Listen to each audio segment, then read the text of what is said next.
நமஸ்காரம்.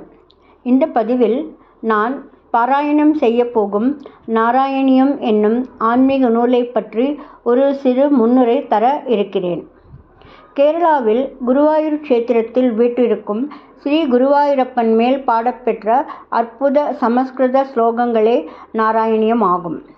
இதை இயற்றியவர் மேப்பத்தூர் நாராயண பட்டத்ரி எனும் மகான். அவர் மிகச்சிறந்த வியாக்கரண மற்றும் சமஸ்கிருத பண்டிதர்.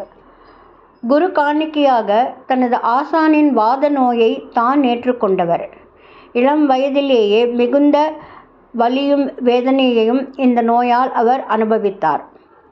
எழுத்தச்சன் என்ற மகான் அவரை குருவாயூர் சென்று வணங்கினால் நோய் தீரும் என்று அருளினார். பட்டத்ரியும் தனது வாத நோயுடனேயே குருவாயூர் வந்து 100 தசகங்கள் 100 நாட்கள், ஒரு தசகத்துக்கு 10 ஸ்லோகங்கள் வீதம் 1034 ஸ்லோகங்கள் பகவான் மேல் பாடினார். பாகவதத்தின் முழு சாராம்சமே நாராயணியம் ஆகும்.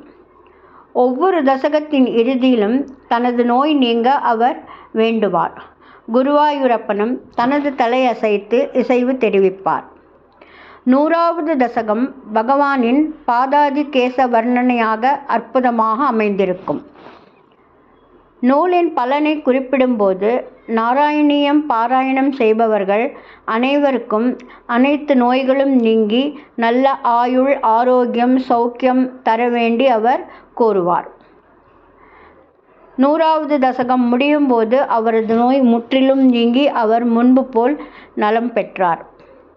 பட்டத்ரி தனது நூலை முடித்த தினம் கார்த்திகை மாதம் 28ஆம் நாள், அதாவது டிசம்பர் 13. அன்றைய தினம் நாராயணியம் தினமாக கொண்டாடப்படுகிறது. அன்று குருவாயூரிலும் பல ஊர்களில் உள்ள கிருஷ்ணன் கோவில்களிலும் இல்லங்களிலும் நாராயணீய பாராயணம் வெகு விமரிசையாக நடைபெறும்.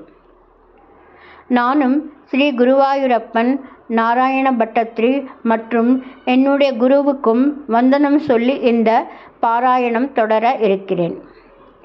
எல்லாம் வல்ல ஸ்ரீ குருவாயூரப்பனின் அருளை வேண்டி எல்லோருக்கும் ஆரோக்கியமும் மன அமைதியும் கிடைக்க பிரார்த்திக்கிறேன். நமஸ்காரம்.